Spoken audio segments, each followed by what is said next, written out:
I'm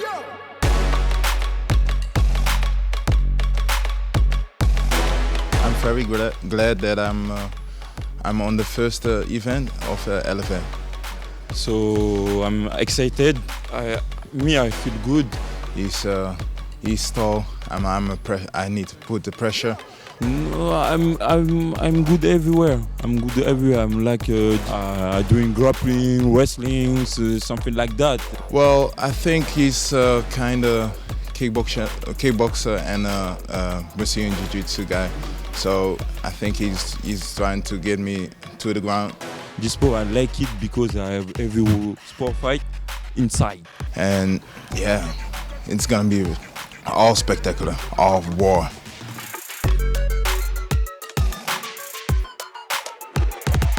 The time is here. We are ready for the co-main event of LFL number 1. Yes, we are live from Amsterdam and we are edging very closer to the headline. But the co-main event is a fight to be exhilarated, to be excited, to be enthused about. Yes, our 5th pro fight on this card is Paulin Begai versus Clyde Brunswijk. This light heavyweight battle is bound to be a barn burner.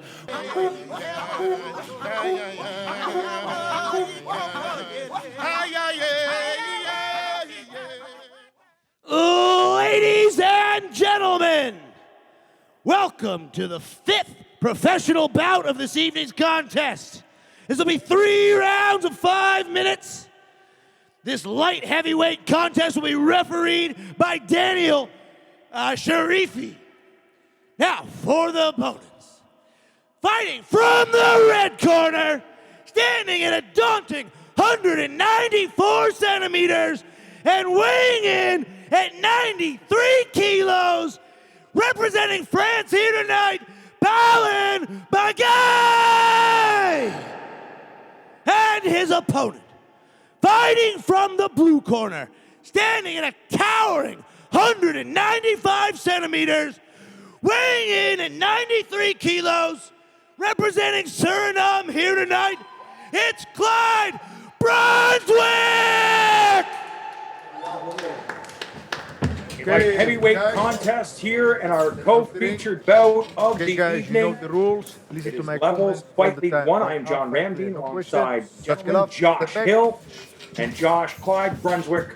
Obviously has that kickboxing background. We've seen a lot of fighters that are specialists.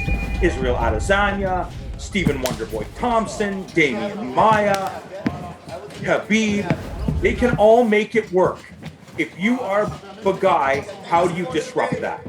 I think you just you can't do a kickboxing match with him, obviously. You gotta make it dirty, make it nasty, get in his face, make it ugly, utilize the wrestling, the grappling, put him on the cage, do all the things you can do in mixed martial arts to avoid just a straight striking match with this guy. And we know that Begai is well schooled. His coach, Fernand Lopez, we heard training Francis Ngannou, Cyril Gane, and a guy that you've faced in the past, and Taylor Lapalus. This is a very well-schooled team, and I think that a lot of people don't understand what's happening in French mixed martial arts in the sense of France, because it's only become legal there very recently. Yeah, exactly. Like, it's kind of that hidden gem, like not people talk about. But yeah, man, they're turning out some killers, and they're getting better and better. Much like we see New Zealand start to pop out so many killer guys now. Begai definitely no slouch, in the striking department himself. And this guy, training with Gane and Ngannou, I imagine he's got some crazy sparring sessions with these guys. And when we're seeing, like you're talking about Gane, he's got submissions as well. So these guys coming out of the French circuit, man, they're very, very impressive. And so far in this fight, he's doing very well. Begai making sure to not stay at distance, despite the fact that he is the longer fighter.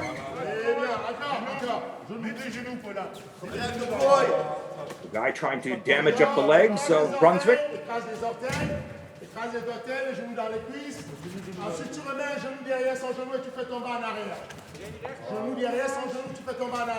And Josh, would you imagine that's part of the strategy if you are Begai?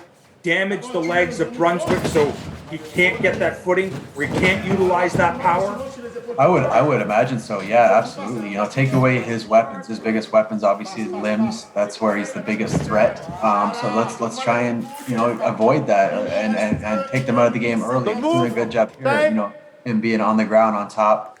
You know, with the ref. Stand up. Stand up. Oh, I think he's got tape on his gloves coming off or something like that. Kom, sta. Opstaan.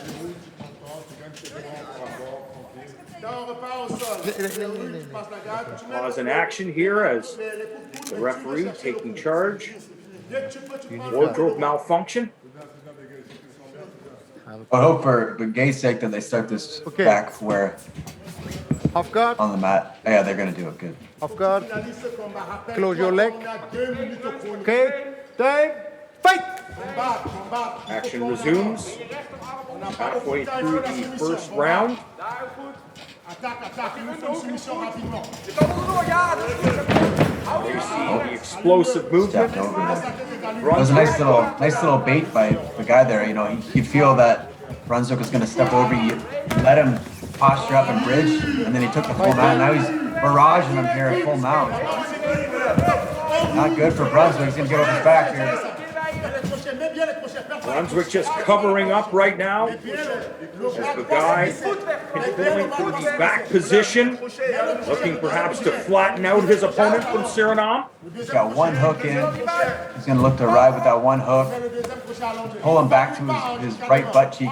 Because when you're in this position, go ahead.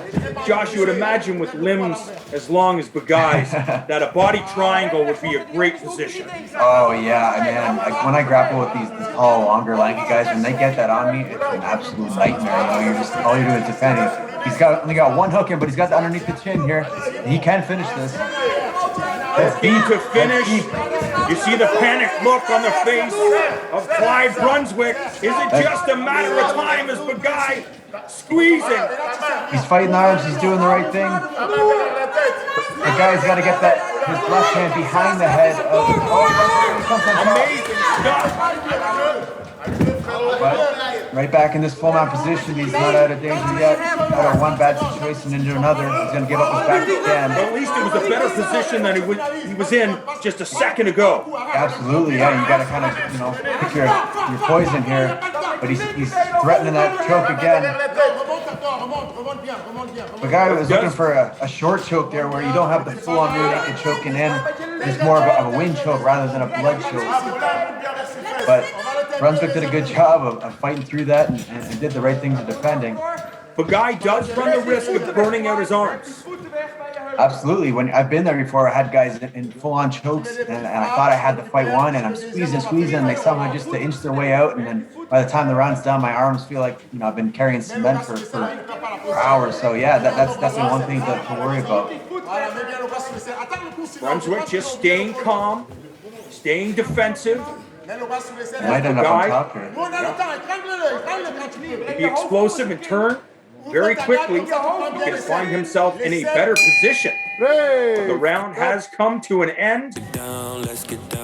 Brunswijk no worse for wear as he gets back up and walks to his corner. A dominant round for Paulin Begai.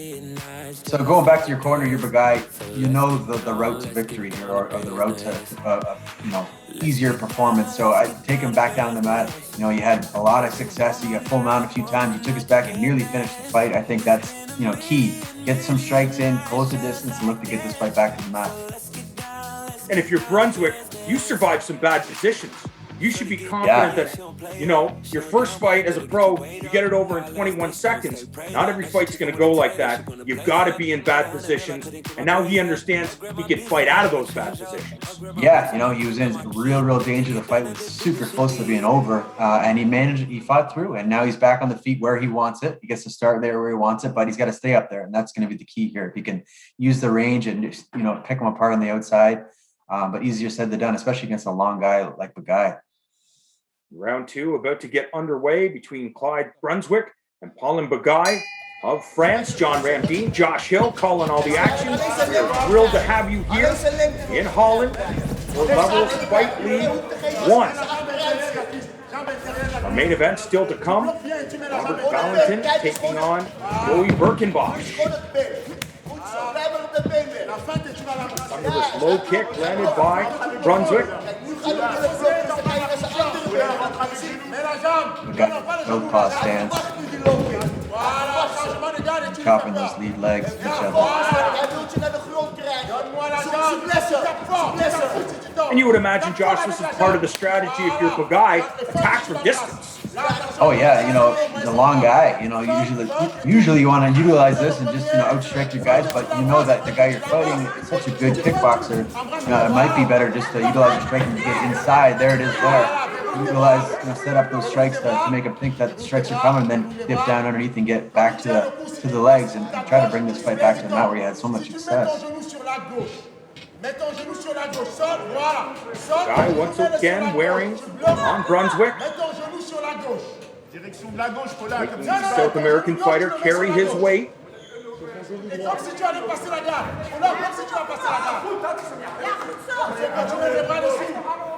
The battle for underhooks in here. Oh, nice elbow off that right there by Brunswijk.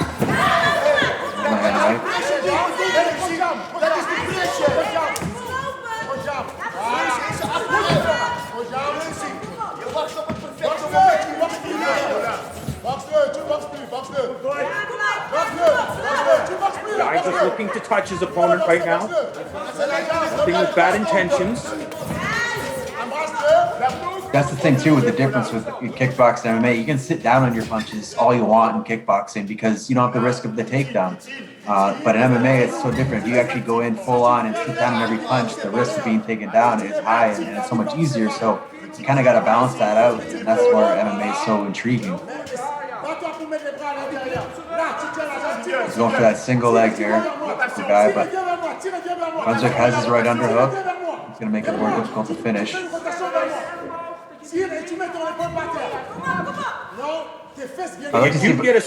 You do get a sense that if you're watching this fight as a fan at home, that it is Begai ahead. He seems to be the one that's initiating. He seems to be the one that is scoring in the exchanges. Of course, Brunswijk is having some moments as well, but for the most part, it feels like Begai is in control. Yeah, I agree. I agree totally. He's the one that's, you know, when they're striking, you know, they're both landing some good stuff, but he's pressing the action. The first round, he had a dominant time on the ground. So, yeah, this is the guy's doing very well so far in this fight. We'll see if Brunswijk can turn the tables here and land something devastating. Got to get off the cage first. No, ref's going to do it for him.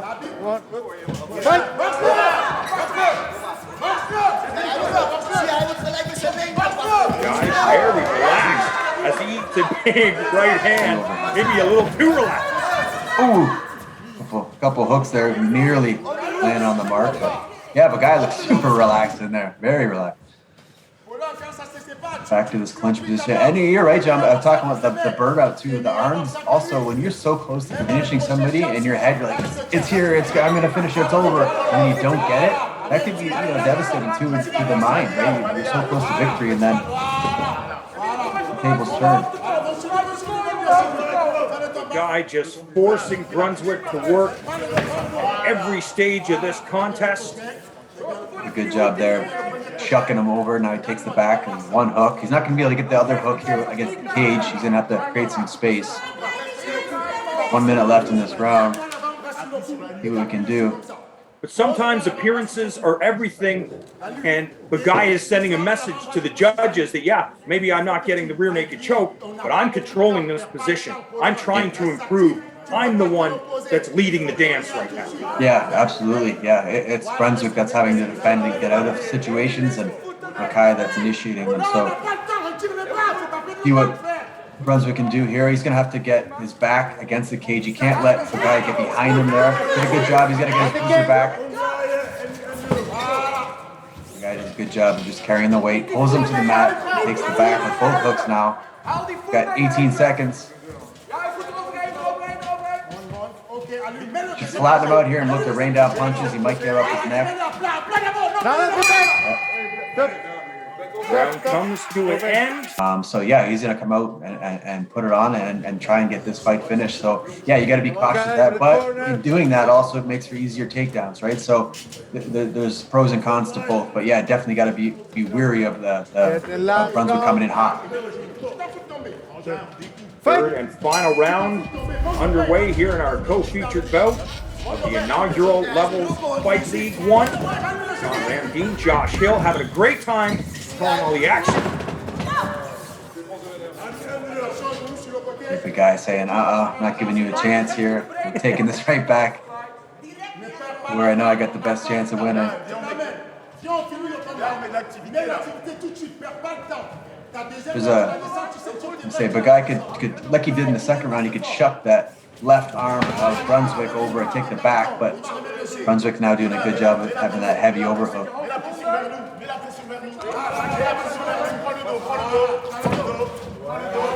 Begai just trying to make it a very physical matchup, trying to wear out his opponent Brunswick.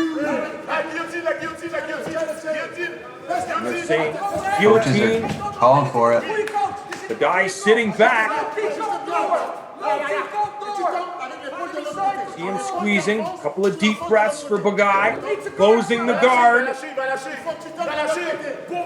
to tell if it's deep under her neck there from this angle, but he's got full guard. He can finish this here.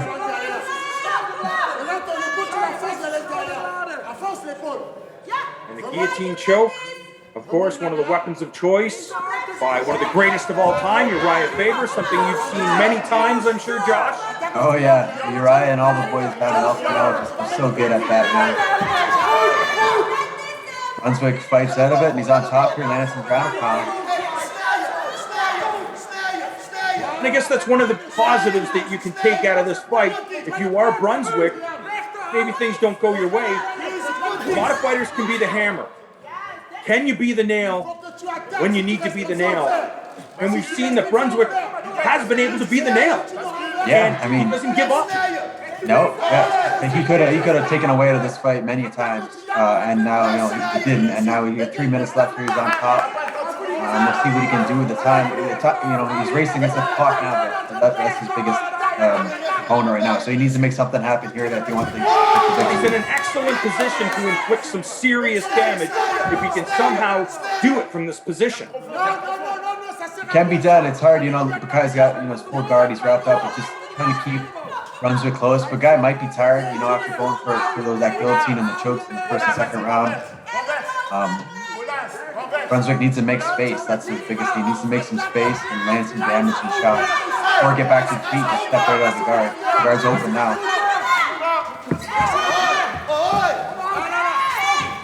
So he's going to pass. Are you surprised that now we see Brunswick disengaging. Smart move, I think. Best chance to victory is here, and why stay on the ground?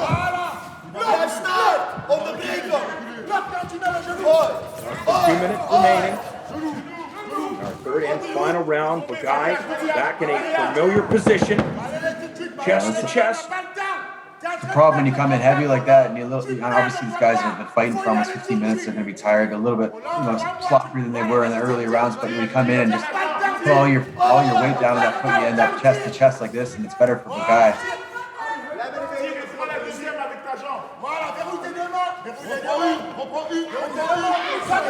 Those elbows. Very aggressive elbows landing by Brunswick. Just going to pull him off and get the double leg. Time ticking away. What can Brunswick do?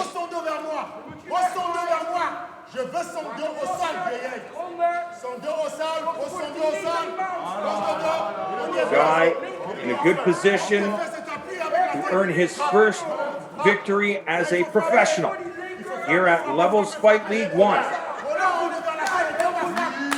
He's going to step over, he's going to trap that right arm of Brunswick. Open up his left hand to land some shots.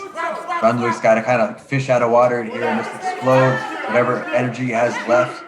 So try to make something happen here in 30 seconds. Oh, he ends up on top. Nice. Is it too late for Brunswijk. Can he do something here? Can he get a stoppage? Can he get a submission? A jumping knee attempt, but he lands on the ground. At least he's trying. He's going for it. He's playing. He's doing all he can to try and finish this fight, but the guy right on him knows the closer he stays, the less risk there is at this stage of the fight and where he feels he's up. Begai utilizing the intelligent strategy to avoid the big power and striking prowess of Clyde Brunswijk. Instead, Paulin Begai utilizing his grappling abilities to force this fight to the canvas numerous times. How did the judges see it? Ladies and gentlemen, after 15 minutes of battle, our three judges have declared your winner by unanimous decision, fighting from the red corner, Paulin Begai!